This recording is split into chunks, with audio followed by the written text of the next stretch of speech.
하나님이 주시는 소망과 기쁨이 가득한 하루가 되시길 축복합니다. 오늘 함께 보실 하나님의 말씀은 갈라디아서 2장 18절에서 19절 말씀입니다. 만일 내가 헐었던 것을 다시 세우면 내가 나를 범법한 자로 만드는 것이라. 내가 율법으로 말미암아 율법에 대하여 죽었나니 이는 하나님에 대하여 살려 함이라. 오늘도 매일 말씀 묵상을 함께 하시는 우리 제천교회 성도님들을 축복합니다. 앞으로 이 새벽 예배에 참여하지 못하시는 분들은 이 영상을 통해서요, 이 매일 말씀 묵상에 함께 참여해 주시길 바랍니다. 여러분, 우리가 신앙 가진다는 게 무슨 의미일까요? 우리가 믿는다는 것은요, 지금까지 살아오던 내 삶을 돌이키는 일입니다. 내가 세상의 사람으로 살아오다가 이제는 하나님의 사람으로 살겠다라고 하는 인생의 돌이킴입니다. 인생의 방향 전환이에요. 내가 믿는다고 고백하는 그 순간부터 내 인생의 주인이 내가 아니라 예수 그리스도가 됩니다. 믿는다는 고백이 이 주님을 내 주인 삼는다는 고백이기 때문에 그렇습니다. 그렇기 때문에 우리 신앙은 절대로 퇴보해서도 다시 신앙 이전으로 돌아가서도 안 됩니다. 신앙은 방향 전환을 한 것이기에 다시 되돌아간다는 것은요, 불신앙과도 같기 때문에 그래요. 오늘 우리가 함께 읽은 이 말씀에서 바울은 율법으로 돌아가는 것이 옳지 않다라고 말합니다. 18절 말씀입니다. 만일 내가 헐었던 것을 다시 세우면 내가 나를 범법한 자로 만드는 것이라. 맞습니다. 다시 돌아가는 건 옳지 않아요. 바울은 명확하게 말하죠. 율법 중심의 삶으로 다시 돌아가면 내가 나를 범죄한 사람으로 만든다라고 말합니다. 내가 그리스도의 십자가 보혈로 죄 씻음을 받았는데 이제는 그로 인해 자유함을 얻었는데 다시 그 이전으로 돌아갈 수가 없지 않습니까? 그 이전으로 돌아간다면 이 그리스도의 십자가 보혈을 부정하는 일이 되어버리게 됩니다. 다시 말하면 율법 자체가 이 그리스도를 통한 완성을 위한 건데 다시 율법으로 돌아간다라고 하는 것은 회심의 순간, 예수 그리스도를 만난 그 순간을 부정하는 것이 됩니다. 그렇기 때문에 바울은 그리스도인으로서 이 모세 율법으로 되돌아가는 것은 예수를 만나게 하기 위한 율법의 참된 의미가 훼손되기 때문에 실질적으로 율법을 위반하게 된다고 말하지요. 우리가 학교를 다닐 때 학교 규율을 따라야 되지 않습니까? 학생 신분으로서 하지 말아야 될 것들도 존재합니다. 하지만 여러분, 졸업하고 나면 어떻습니까? 졸업하고 나면 그 규율에서 벗어나게 되지 않습니까? 굳이 다시 그 규율을 지킬 필요가 없어요. 우리가 율법으로 다시 돌아간다라고 하는 것은 졸업을 하고 나서도 아무 가치 없는 과거의 규칙을 지키고 있는 것에 불과한 겁니다. 바울은 이 갈라디아서를 시작하면서 다른 복음을 버리라라고 강하게 말합니다.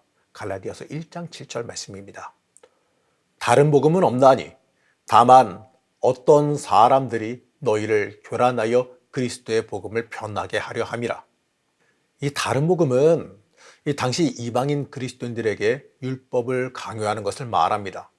바울이 다른 복음을 버리라는 것은요, 이러한 의미예요. 성도는 그리스도만 바라봐야 됩니다. 하지만 율법을 통해서 구원함을 강요받는 그러한 행위는요, 강요하는 그런 행위는 이 그리스도의 대속의 은총을 부정하는 것과도 같아요.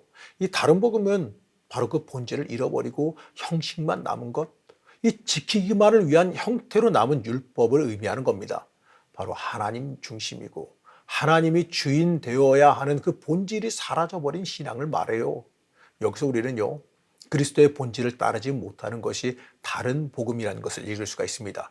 그렇기 때문에 우리는 오늘 말씀에서 율법, 내가 헐었던 것을 다시 돌이킨다라는 것은요, 그리스도인으로서의 그 길을 부정하고 범죄하는 길이 된다는 사실을 봐야 됩니다. 우리의 인생에서 다시 율법으로 돌아간다는 것이 뭘 뜻하겠습니까? 당시 갈라디아 교회에서 일어났던 그 율법으로 돌아가려고 했던 그 행위가 우리의 신앙에선 무엇을 말하고 있을까요? 이 처음에서 말했듯이 우리가 신앙을 가진다는 것, 믿는다는 것은 돌이킴입니다. 내가 이제부터 예수를 주인 삼고 살겠다라고 하는 그 고백이 믿음입니다. 예수가 생명되어 살기 위해서 내가 누리던 이 세상의 기쁨도 과감히 버릴 수 있다라고 하는 고백입니다.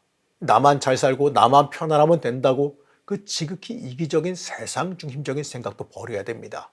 이 세상의 쾌락과 즐거움도 얼마든지 내려놓을 수 있어야 한다는 고백이 믿음의 고백입니다. 신앙은 그리스도의 길을 따라서 전진하는 것입니다. 다시 세상의 길로 돌아가거나 뒤돌아봐서는 안 돼요. 내가 다시 세상의 길로 돌아가거나 다른 복음으로 살아가게 된다면 그건 내 신앙을 역행하는 것이고 그리스도의 복음을 부정하는 것과도 같아요. 신앙인이란 말하면서 예수가 중심이 아니라 내가가 중심이 되어 살아갔다면 그것은요, 다른 복음을 따라 살아간 겁니다. 19절 말씀입니다. 내가 율법으로 말미암아 율법에 대하여 죽었나니 이는 하나님에 대하여 살려 함이라. 율법 자체가 그리스도를 만나기 위함인데 이제 그리스도를 만났으니 율법에서 벗어나 하나님에 대해서 집중하며 산다는 것이지요. 우리는 이 땅에서 하나님을 온전히 바라보며 살아야 됩니다. 내가 사는 목적이 뭡니까? 이 다른 복음을 위해서가 아니라 온전히 하나님을 위해서 사는 삶이 돼야 됩니다. 그것이 우리의 존재의 목적이기 때문에 그렇습니다. 사랑하는 성도 여러분, 그리스도인으로 살아가면서 헐었던 것을 다시 세우는 사람이 되지 마시기 바랍니다. 다시 율법으로 돌아가는 잘못을 범해서는 안 됩니다. 세상에서 그리스도의 자리로 옮겨왔는데 다시 세상으로 되돌아가서는 안 되지 않습니까? 우리는 하나님을 위해서 살아가야 돼요. 하나님만 바라보면서 살아가야 됩니다. 세상으로 돌이키지 마시고 온전히 하나님의 길, 십자가의 길을 내 길로 삼고 살아가시는 여러분들 되시기를 시간 간절히 축복합니다. 우리의 왕이신 하나님, 우리가 세상으로 다시 돌아가지 않게 하여 주시옵소서. 이 땅에서 하나님의 사람으로서 순전하게 살게 하여 주옵시고 십자가의 길을 내 인생의 길로 삼고 걸어가게 허락하여 주시옵소서. 하나님을 위한 삶을 살기를 소망하며 예수님의 이름으로 간절히 기도드렸습니다. 아멘.